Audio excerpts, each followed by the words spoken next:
Hello everybody, and thank you for sharing your time with me. I'm sending this message through various different channels to reach my dear Russian friends and the Russian soldiers serving in Ukraine. I'm speaking to you today because there are things that are going on in the world that are being kept from you, terrible things that you should know about. But before I talk about the harsh realities, let me just tell you about the Russian who became my hero. In 1961, when I was 14 years old, a very good friend of mine invited me to come to Vienna and to watch the World Weightlifting Championships. I was in the audience when Yuri Petrovich Vlasov won the World Championship title, becoming the first human being to lift 200 kilograms over his head. And somehow a friend of mine got me backstage. All of a sudden there I was, a 14-year-old boy, standing in front of the strongest man in the world. I couldn't believe it. He reached out to shake my hand. I still had a boy's hand. He had this powerful man's hand that swallowed mine. But he was kind, and he smiled at me. I will never forget that day. Never. I went home and I put his photo above my bed to inspire me when I started lifting weights. My father told me to take down that picture and to find a German or an Austrian hero. He got really angry, and we argued back and forth. He didn't like Russians because of his experience in the Second World War. You see, he was injured at Leningrad, where the Nazi army that he was part of did vicious harm to the great city and to its brave people. But I did not take the photograph down, no, because it didn't matter to me what flag Yuri Vlasov carried. My connections to Russia didn't stop there, by the way. Oh, it actually deepened when I traveled there with bodybuilding and for my movies and met all my Russian fans. And on one of those trips, I remember, I met Yuri Vlasov once again. It was in Moscow during the filming of Red Heat, which was the first American movie allowed to film in Red Square. Now, he and I spent the whole day together. He was so thoughtful, so kind, and so smart, and, of course, very giving. He gave me this beautiful blue coffee cup. And ever since then, I've been drinking my coffee out of every morning. Now, the reason why I'm telling you all of those things is that ever since I was 14 years old, I've had nothing but affections and respect for the people of Russia. The strength and the heart of the Russian people have always inspired me. And that is why I hope that you will let me tell you the truth about the war in Ukraine and what is happening there. No one likes to hear something critical of the government, I understand that. But as a longtime friend of the Russian people, I hope that you will hear what I have to say. And may I remind you that I speak with the same heartfelt concern as I spoke to the American people when there was an attempted insurrection on January 6th last year, when a wild crowd was storming the US Capitol, trying to overthrow our government. You see, there are moments like this that are so wrong, and then we have to speak up. And it's exactly the same with your government. I know that your government has told you that this is a war to denazify Ukraine. Denazify Ukraine? This is not true. Ukraine is a country with a Jewish president, I might add, whose father's 3 brothers were all murdered by the Nazis. You see, Ukraine did not start this war. Neither did nationalists or Nazis.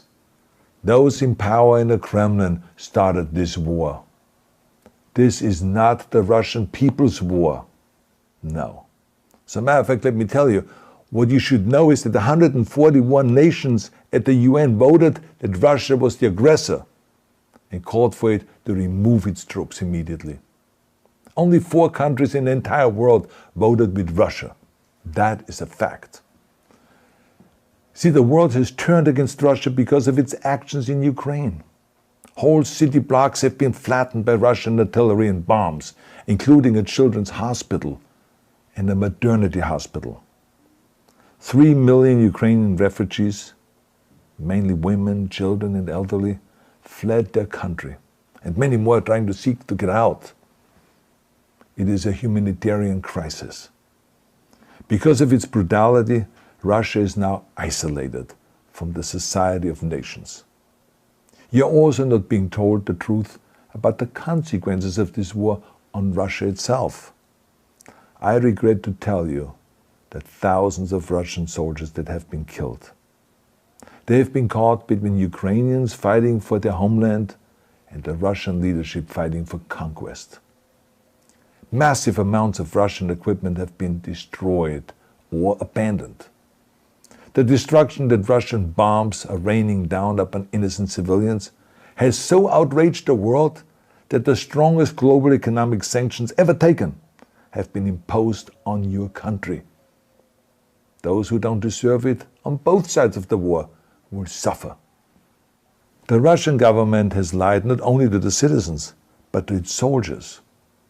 Some of the soldiers were told they were going to fight Nazis.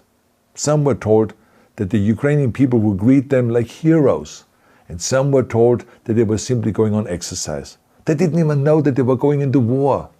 And some were told that they were there to protect ethnic Russians in Ukraine.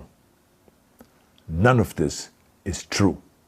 The fact is that Russian soldiers have faced fierce resistance from the Ukrainians who want to protect their families and their country. When I see babies being pulled out of ruins, I think that I'm watching a documentary about the horrors of the Second World War, not the news of the day. Now let me tell you, when my father arrived in Leningrad, he was all pumped up on the lies of his government. And when he left Leningrad, he was broken, physically and mentally. He lived the rest of his life in pain. Pain from a broken back, pain from the shrapnel that always reminded him of these terrible years, and pain from the guilt that he felt. To the Russian soldiers listening to this broadcast, you already know much of the truth that I've been speaking. You have seen it with your own eyes. I don't want you to be broken like my father. This is not the war to defend Russia that your grandfathers or your great-grandfathers fought. This is an illegal war. Your lives, your limbs, your futures are being sacrificed for a senseless war condemned by the entire world. Now, to those in power in the Kremlin, let me just ask you, why would you sacrifice those young men for your own ambitions? To the soldiers who are listening to this, remember that 11 million Russians have family connections to Ukraine. So every bullet you shoot a brother or a sister. Every bomb or every shell that falls is falling not on an enemy, but on a school, or a hospital, or a home. I know that the Russian people are not aware of such things are happening. So I urge the Russian people and the Russian soldiers in Ukraine to understand the propaganda and the disinformation that you are being told. I ask you to help me spread the truth. Let your fellow Russians know the human catastrophe that is happening in Ukraine. And to President Putin I say, you started this war. You are leading this war. You can stop this war. Now, let me close with a message to all of the Russians who have been protesting on the streets against the invasion of Ukraine. The world has seen your bravery. We know that you have suffered the consequences of your courage. You have been arrested, you have been jailed, and you have been beaten. You are my new heroes. You have the strength of Yuri Petrovich Vlasov.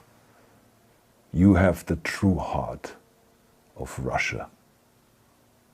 My dear Russian friends, may God bless you all.